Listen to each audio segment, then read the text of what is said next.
Good evening. Assalamu alaikum wa rahmatullahi wa barakatuh. Welcome to Talking Point. My name is Fahraaz Patel. We thank you, the viewer, for staying with us here on Hilaal TV, TSTV channel 347.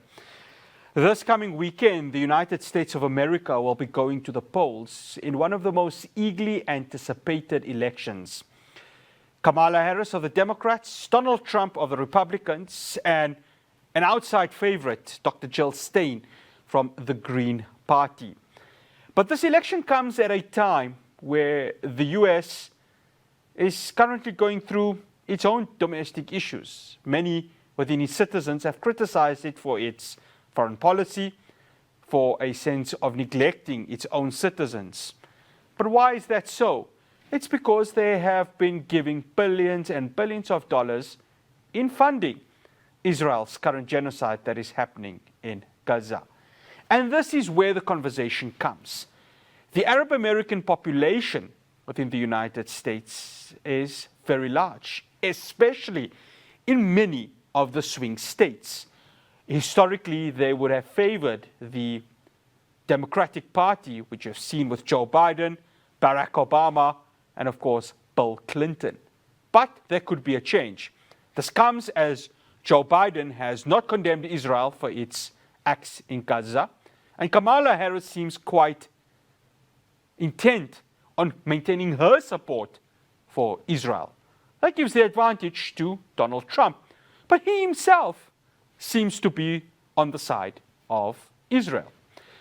Joining me, I'd like to welcome Haitham Salawdeh, who is a U.S. Palestinian Community Network, who joins us from Milwaukee, Wisconsin. And of course, for the next two, or the last two segments, I'll be having Tareh from Detroit, Michigan. Haitham, thank you so much for joining us here on Talking Point on Hilaal TV. Much appreciated.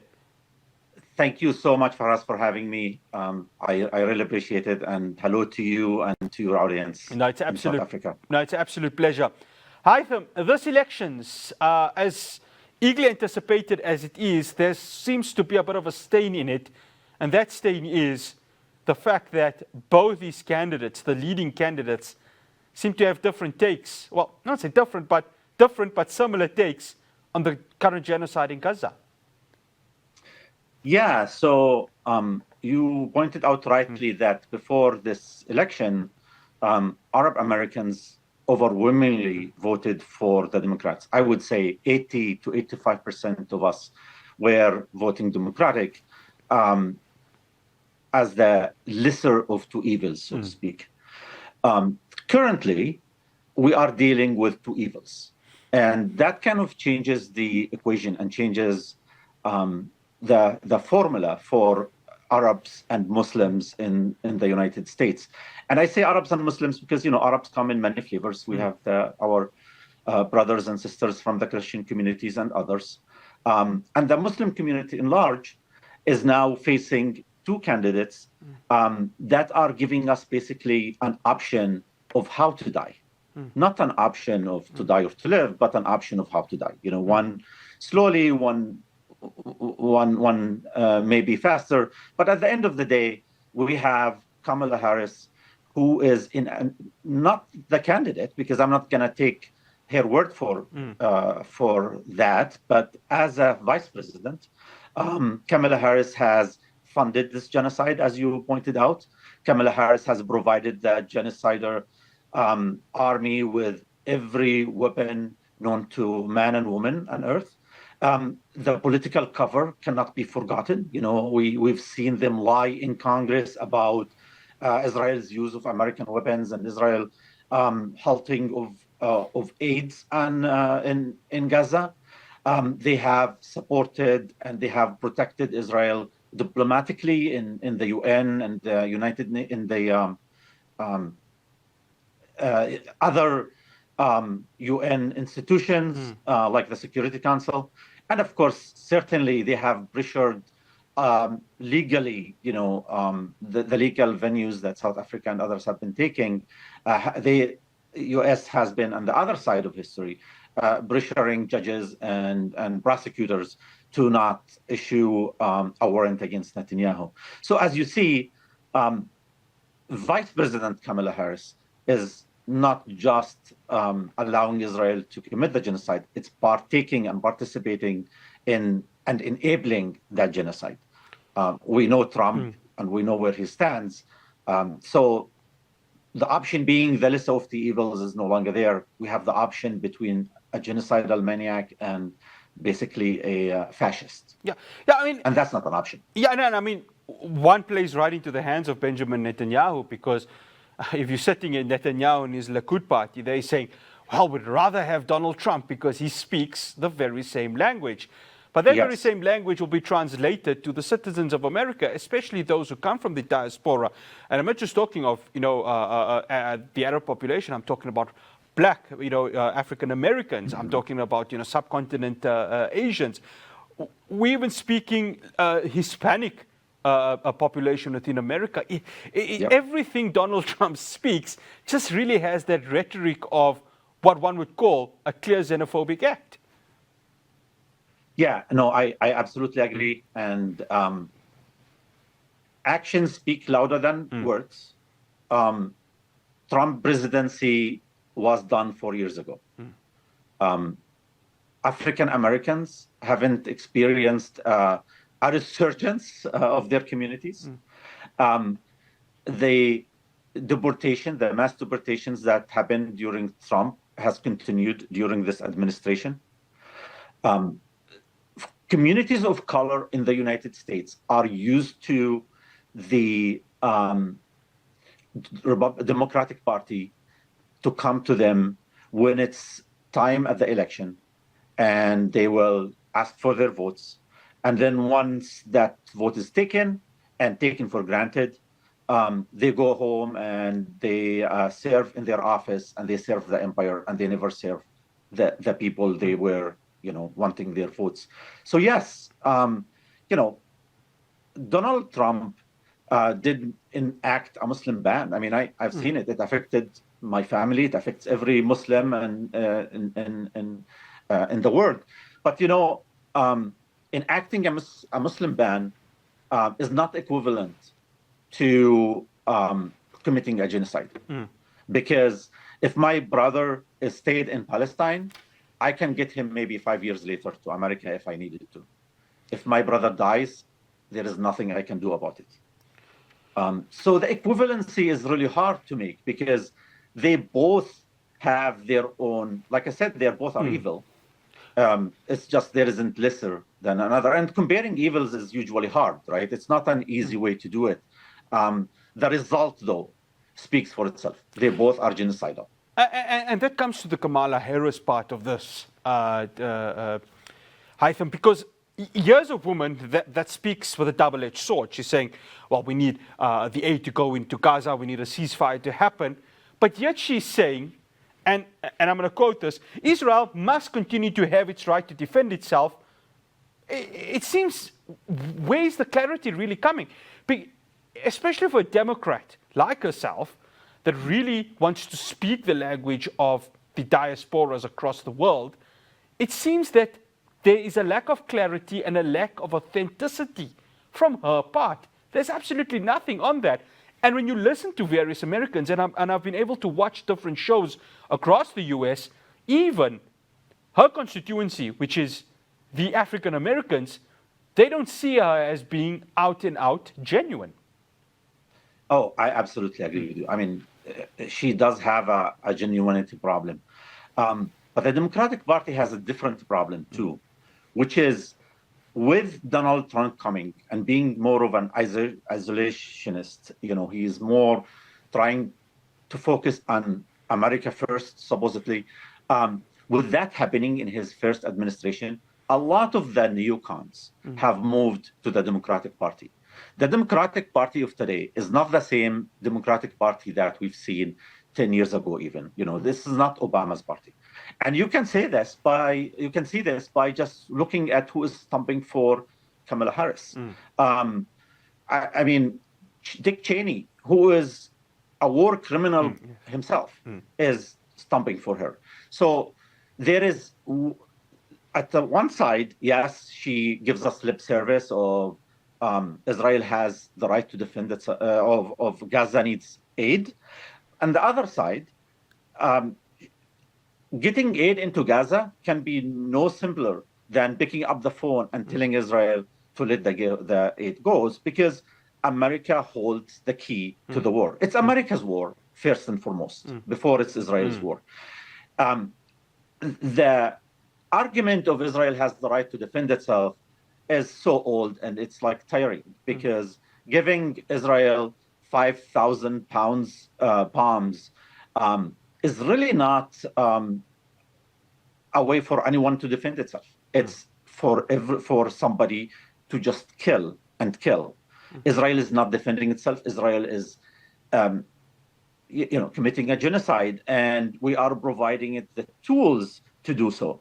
And that kind of doublespeak shows in not just the polls, but shows actually back in April, when in Wisconsin, that has very little Muslim and Arab community. I mean, we're not, this is mainly a white state.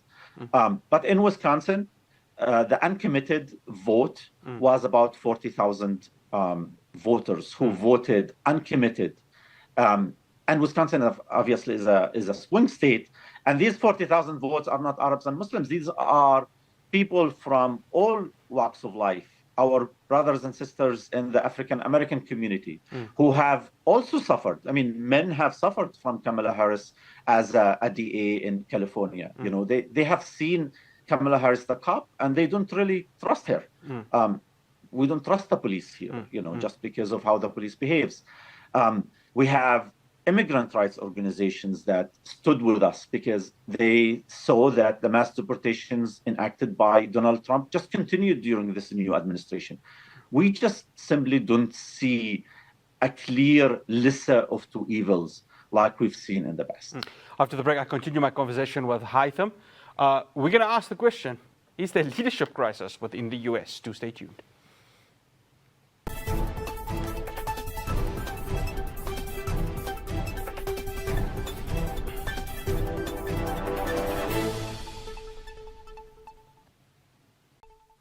Welcome back. Now joining us also via Zoom, I'd like to welcome no stranger to the channel, Munna Tareh, academic, Middle Eastern political analyst, joining us from Detroit. Munna, thank you so much for joining us. Always a pleasure having you on.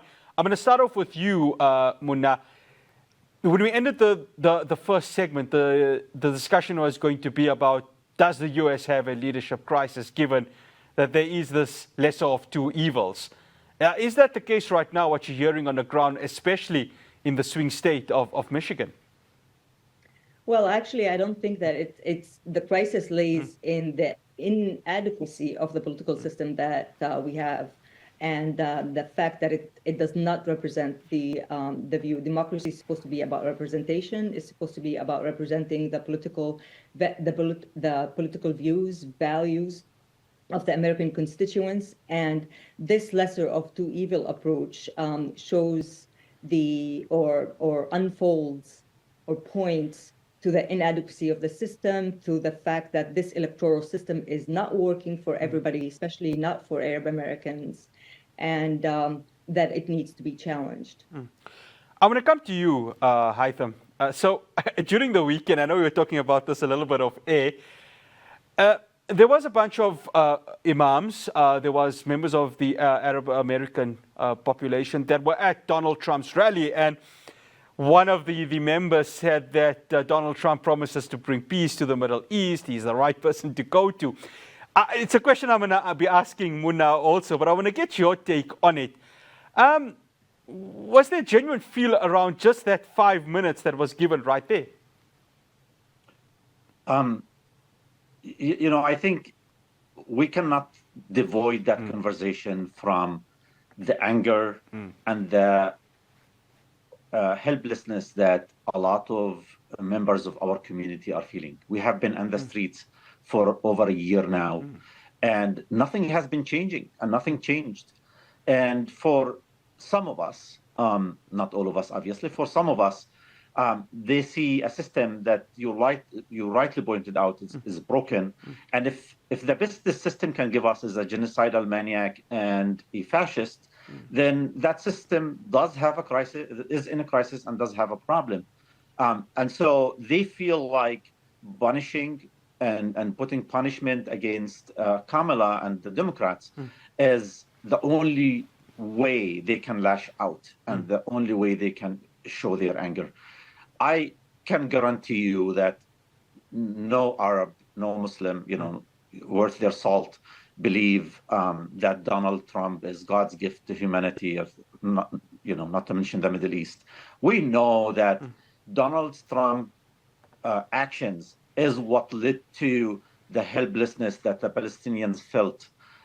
We know that, surrendering Jerusalem, the Golan Heights, Arab lands in general, taking away the Palestinian aspiration for a state, all of that stuff led to a position where we are in today. That this does not come from nothing. So we know Donald Trump is at fault. But I think people just see the immediate genocide going on, and they just want to punish the Democrats. Muna, this happened in your home state. What's funny is that I don't know whether the gentleman has some sort of short memory syndrome, because Donald Trump was the very same person that made Jerusalem the capital of Israel. And just a few weeks ago, he said, I'm going to quote, I'm going to do my best to make sure that no immigration from Palestine happens. I mean, those are very concerning words right over there. Yes, they are indeed. However, Trump is, if you compare him with the Democrats and the statements that came out from Democratic politicians, you would see that, they're not that different. The only difference is in the type of rhetoric. Trump comes off as more, if I would put it, is vulgar, and the Democrats would be more diplomatic in the way that they are doing, in the way that they do things or say things. He said something about moving the embassy to Jerusalem, but what does that compare to the active genocide of Palestinians under the Biden administration and Harris's support of of those policies? So if I were to compare either or, I would rather have Trump than Harris. But that's not the issue of democracy. The issue of democracy should never be about electing the lesser of two evils. The question of democracy is about representation, is about electing somebody who represents your views and your values. So this lesser of two evil rhetoric is the way I view it, is an implicit form of bullying that tries to shift the blame on certain constituents, like the Arab Americans who are disenchanted with the policies toward Palestine and choosing, for example, to refrain from voting or to even vote against the Biden-Harris campaign and give their vote to Trump, or even vote a third-party candidate, which is likely to hurt Harris more than Trump. And the people and the media are shifting this blame, on the Arab American community, rather pointing to the flawed system that is actually unrepresentative of their view. Haitham, I want to go to the bickering that has been happening between the two, because I find it very childish. I think that it's a bunch of kindergarten kids. They cannot be controlled. You've got Harris saying Trump, quote unquote, is moving towards more of a fascist way. And then, of course, you've got Trump calling Kamala Harris somebody who has absolutely no idea what she is doing. I feel you guys sorry as people staying in America, because I must say here in South Africa, our leaders are not that perfect, but there's no real bickering on that. And I'm thinking, surely America deserves better. Surely the citizens deserve better from two individuals that are really acting like a bunch of school children, dare I say even kindergarten children. Yeah, and I agree, and I echo what comrade and sister Muna said before. This is a failure of the system. If you look at America, and it's behaving like, a gas station attendant when it comes to, oh, we want a ceasefire, but we cannot force Netanyahu, as if, they can't really enforce their policies. If you look at America, you see a failed system. You see a system that the people don't deserve, especially the people that, fought hard to build this country, African Americans, Latinos, Arabs. I mean, when you talk about Michigan, these are people that build everything from cars to God knows what, These people deserve better. And what we got is a system that's really kind of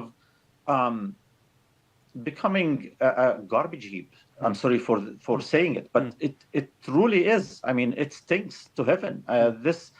There is zero accountability. There is absolutely no desire to solve the problems of this country. But when it comes to genocide, they shake the couch, and all of a sudden they find billions of people, billions of money, of dollars to solve, or to fund a war. Yet, when it comes to healthcare, education, they apologize. We don't have the money for it, right? But for genocide, they will. And like sports teams and others, when you are only giving the two choices, at the end of the day, these two choices are going to become what we got today. There is nothing that challenges the status quo. It's basically monopoly on representation. And that monopoly on representation removes my and Muna's ability to have somebody, if not in the highest office, but around them to represent us. And what you get is career politicians that move from one party to the next. And as I mentioned to you, if you think about who supports Kamala Harris, and we see that somebody like Dick Cheney, who is a war criminal, supports Kamala Harris, who came from the right wing of the Republican Party, you see that the movement between these two parties is fluid. And really, there isn't a lot of disagreement when it comes to at least, as a Palestinian, I don't see a lot of disagreements between the two. And so what you wind up having is personality fights. Do you like me more? Can you drink a beer with me, as they say? Like that. These kind of childish, non-political attributes become what makes people elect their leaders when the system fails. Haitham, we have to excuse you because you have been asked to be excused. We'd like to say thank you so much for joining us here. All the best ahead of the elections, of course, the vote that you would be making. We really appreciate it, and we hope to have you soon. Thank you so much for having me. No, thank you. It's an absolute pleasure. But Munna will be staying with us, of course, as we continue the conversation forward. But that was Haitham Salawdeh, who is the U.S. Palestinian Community Network, joining us from Milwaukee, Wisconsin. I'll be continuing the conversation with Munna after this break.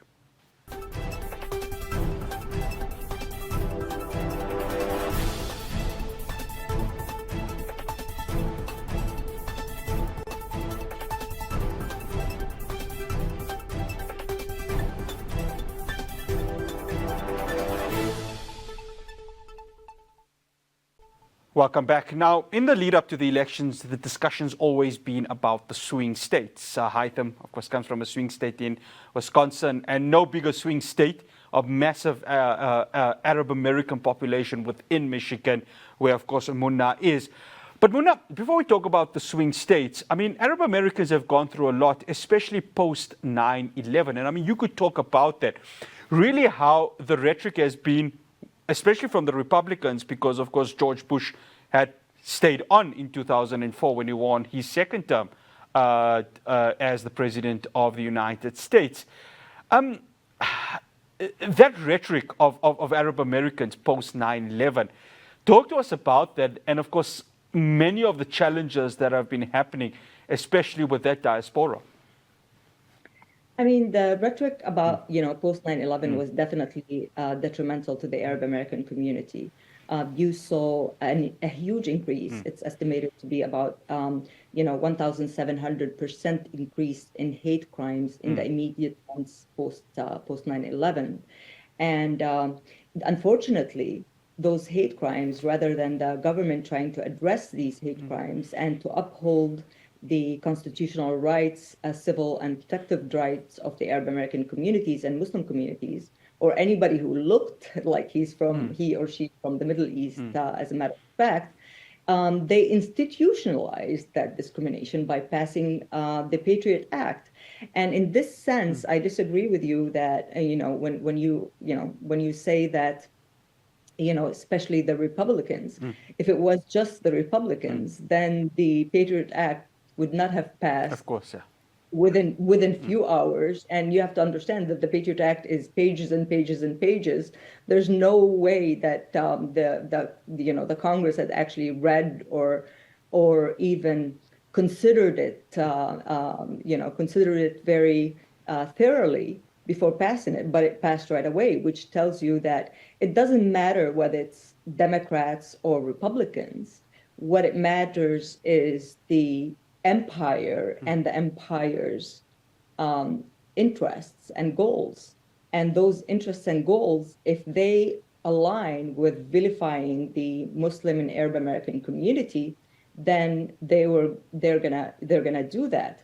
And of course, it becomes essential to vilify that community, because vilifying that community will also justify certain aggressions in the Middle East. I mean, we saw the Bush's administration war on Iraq, the lies they had about, they spewed about Iraq having nuclear powers, lied, you have Powell who lied in front of the UN about having evidence, and after the war ended, we realized that there was no such thing as a nuclear powers and so forth. But without that kind of vilification and dictators, normalizing that idea, or normalizing the idea of certain regimes are dictatorships, they're bad, non-democratic, and so forth, they can actually justify their wars. And that's exactly what happened. So after the Bush's administration, of course, and the war on Iraq, the Arab American community's tendency to vote Republicans, because you had at that time, it was like a 50-50 split between the Arab Americans, between those who voted Democrats and those who voted Republicans. After the war in Iraq, there became a shift towards more a Democrat inclinations for the Arab American vote. From then on, that Democratic lead continued, of course, until recent days, especially with the war going on in Gaza. And now things are becoming very tight again. Muna, I want to touch on swing states, because I mean, whenever you listen to the panel debates or political analysts, either from the US or from across the world, they speak about its importance. So, Michigan, massive Arab American population that is there. Of course, we had that conversation earlier on about the imams and some Arab American representatives that were on stage with Donald Trump in his rally. Then you can make what you want with regards to that. But it's a bit of a difference with Kamala Harris, because there is no real connection that she is having with the Arab American population, given that this connection is something that she really needed to do when you look at Joe Biden's continued support for Israel, and of course, automatically meaning her continued support for Israel's genocidal campaign in Gaza. This is going to have quite an effect, isn't it? Especially for Kamala Harris, who is really taking quite a beating if you look at preliminary results that are coming out ahead of the elections. Absolutely. Like I said, prior to the genocide in Gaza, the vote for Arab American vote was roughly divided in between 50-50. After, in the immediate days, in the immediate months after the genocide took place under the Biden administration, the Arab American Democratic support saw a huge decrease, reaching to an all-time low to 20%. Now, after after Biden stepped aside and Harris took over, and that's why I always insist that it is Gaza that brought Biden down or forced him to step down rather than his cognitive skills or his age, because they wanted to make sure that they regained, the Democratic Party wanted to make sure that they regained some of those votes that they lost because of the Biden's unconditional support of Israel and the genocide. So when Pamela became the nominee, the Democratic Party regained some of those votes back, but it became increasingly tight between Trump and Kamala Harris. This makes swing states, and particularly states like Michigan, Pennsylvania, Wisconsin, extremely important to win. They're going to be huge battle states in this upcoming election next week. So in that sense, while Kamala was able to appeal to some of those Arab American voters and regain them back, these voters tend to, for example, although Gaza remained a top priority for them, but they tend to divide or justify their vote to Kamala to dividing their interests into home and abroad. So while they continue to think that the Gaza situation is still problematic with the Democratic Party, they thought that it's important to keep our coalitional alliance, and they thought that things like civil rights for Arab American communities and so forth that traditionally the Democratic Party are seen to be more progressive, are worth protecting, quote unquote. And this is exactly why you have a few days ago, we had the so-called Arab American leaders that came to Dearborn and publicly endorsed Kamala Harris, and only to be met with protesters, with Arab American protesters outside, basically shaming them for doing so because they say that there's no progressiveness in genocide. On the other hand, so in that sense, the burden of proving alignment with the Arab American community weighs heavily more on Kamala Harris than it does on Trump, because he was not involved in the war. As a matter of fact, he campaigns to be against wars. He says that if he was in office, that the war would have never happened. And if he was in office, then this war he would have forced a ceasefire. He would have ended, whether it's by finishing them or by forcing the U.S. will on both the Palestinians and the Israelis. Yet on the other hand, you have people like we saw the Imam also last week and so forth, that they thought that no, Trump would be a better solution. These kind of people, the Arab American communities that they call themselves leaders and Muslim leaders, they are willing to bypass the anti-Islamic rhetoric that Trump had previously expressed, especially when it comes to the Muslim ban and so forth. And move forward, according to them, because they believe that first he will take a firm stand to resolving the Gaza situation, and they also has some economic interests. You have to understand that there's also a class division when it comes to who votes for Kamala and who votes for Harris. Traditionally, you have the more wealthy voting for the Republicans, and middle class base is more Democratic, and even colored people more Democratic. Now, with Gaza situation, this became even a tighter race with more progressive leaning towards Trump as to demonstrate Kamala Harris's support for Israel.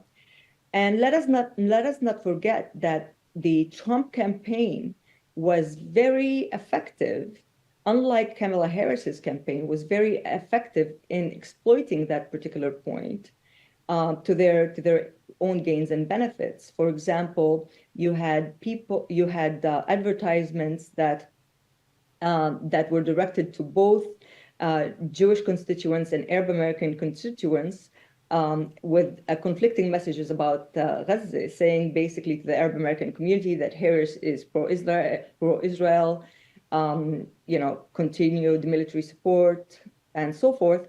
And the messages for the Jewish community would be like, Harris is entertaining the Palestinian perspective, that she would be more supportive of... Muna, I have to stop you there. Muna, I have to stop you. Unfortunately, we have to go to the break because we are going to be touching on the genocide in Gaza. Muna puts it straight. Gaza did bring Joe Biden to its knees, or to his knees, and of course forced him out to be running again for a second term. This will be a huge determining factor ahead of the polls. We'll wrap up the conversation after this break.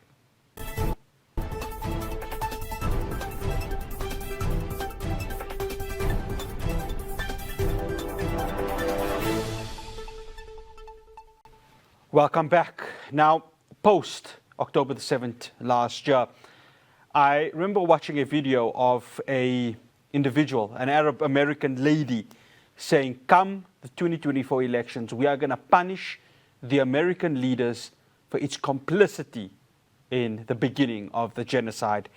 And Muna, one can't ignore the fact that this is really going to be such a huge determining factor, if not the biggest determining factor of not just the Arab American population within America, but the entire population as a whole, in terms of the fact that you've got Joe Biden, who has been complicit. You've got Kamala Harris, who's just been as complicit in, first of all, not condemning Israel, not holding Israel accountable, whether it's in the UN Security Council, but just rolling out the American dollars in funding this war machine. Absolutely. Now, we have to understand that the race is extremely close. It is within 1 to 1.5 margin of error. That makes it very unpredictable, especially in swing states, to determine who has a better chance at winning that election. It depends on many factors. It depends on, for example, voter turnout. It depends on whether the uncommitted vote will go for Harris or continue or refrain from voting at all. It depends on whether those who are dissatisfied with the Biden-Harris administration and Trump administration would vote for a third party. It depends on the number of Arab Americans specifically that would still vote for Harris, prioritizing internal dynamics over external policies. So in all of these combined makes it very difficult to understand how this small minority of people, like the Arab American minority, would actually tilt the scales. Now, I would have loved to tell you that the Arab American community is unified around around a certain candidate, whether it be Trump, Harris, or a third party. But unfortunately, because of different interests, different ideologies that Arab American have, which are, by the way, are not exclusive to Arab American community. These differences, whether they're ideological, whether they're class difference, whether they're elitist differences, are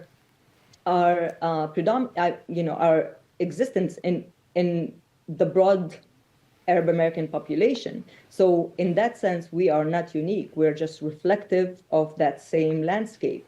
So, but because you have these divisions, it makes it more more important for both candidates to appeal to the Arab American community.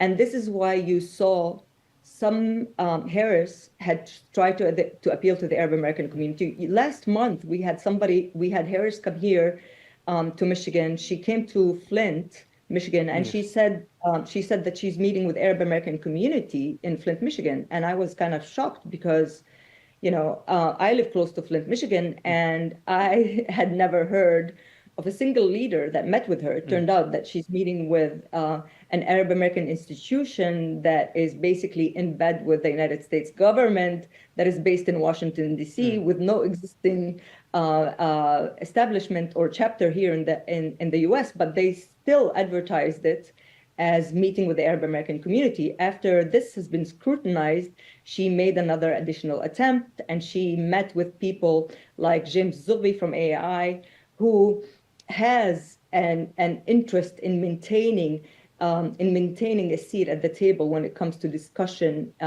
to forming coalitions or maintaining relevance when it comes to American policy, and of course others that endorsed Harris. But at the same time, the grassroots seem to be committed to not to vote for a genocide, which makes it very difficult to understand what are these grassroots are going to do. A lot of the grassroots organizations right now are advocating for a third-party candidate. Unfortunately, they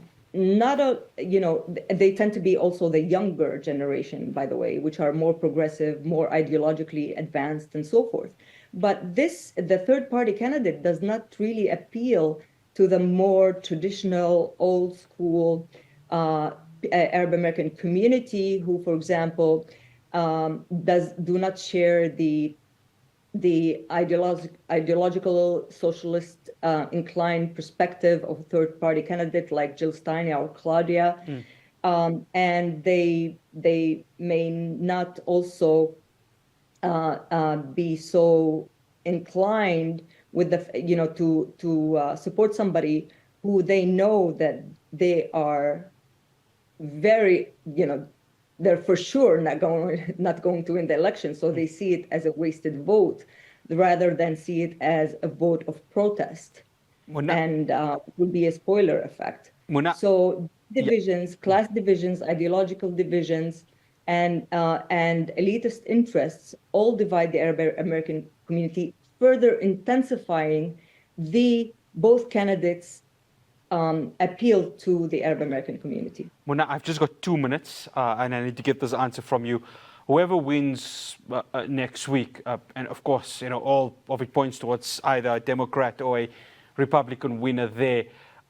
The genocide continues in Gaza, the killing continues in Gaza, the siege in northern Gaza continues, the carnage happens in the southern part of Gaza.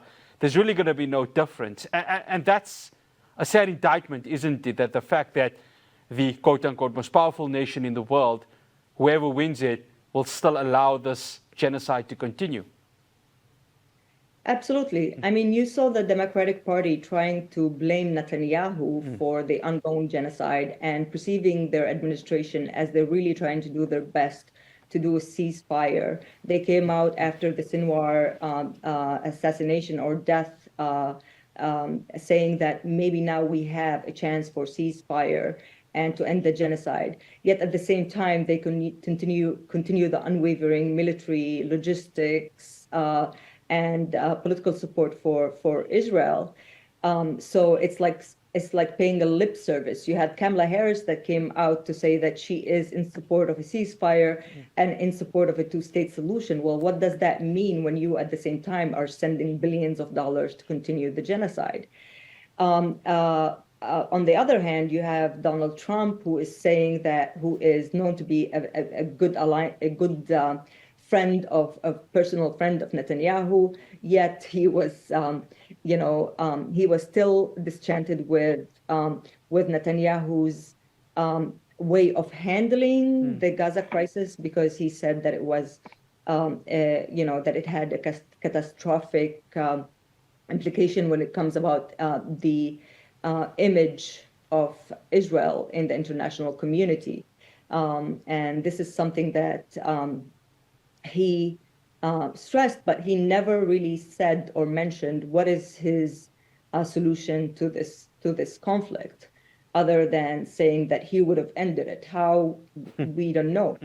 What I would like to point out that, you know, it's important to realize that especially for the Democratic Party, Netanyahu came as a godsend in the sense that they can blame him for the war in Gaza while appearing to be doing everything that they can to support the humanitarian needs. And they even pledged like $100 and something million in support of humanitarian aid to Palestinians, while on the other hand, still giving billions of dollars to Israel for killing them, which is ironic. But the reason why Netanyahu was a godsend from them is because they shift the blame from the American government to Netanyahu, painting him as a maniac and, you know, as very difficult to work with, when this is par excellence, when the war on Gaza is par excellence an American war, not an Israeli war. Without America, Israel will not be able to do what it's doing right now. So in that sense, Israel would have been able, the US would have been able to stop this war within one phone call, but they did not. And that is very telling. And this, by the way, would go for both Democrats and Republicans. This makes it, for those who value, or for those Arab Americans, Muslim Americans, or anybody who value human rights equally abroad, just as they do internally, it makes it more imperative to challenge the two-party system that seem to be two faces for the same coin. Munna, always a pleasure having you on here on Talking Point on Hilaal TV. Much appreciated. We thank you so much and all the best ahead of the elections. Thank you. I appreciate hosting me. Thank you. That's Munna Tareh, Middle Eastern political analyst, academic from Detroit, Michigan. I had, of course, earlier on Haitham Salawdeh from Milwaukee, Wisconsin, U.S. Palestinian Community Network member. Well, the U.S. elections, just a few days away. And the question is, which of these leaders, which of them is really going to take America forward? You've seen what Donald Trump did in his presidency. And Kamala Harris, if it's the same as it is with Joe Biden, a big question mark for the United States of America. That's all we have for you from Talking Point. From myself, Fahraaz Patel, and the rest of the team in Johannesburg. Assalamu alaikum wa rahmatullahi wa barakatuh.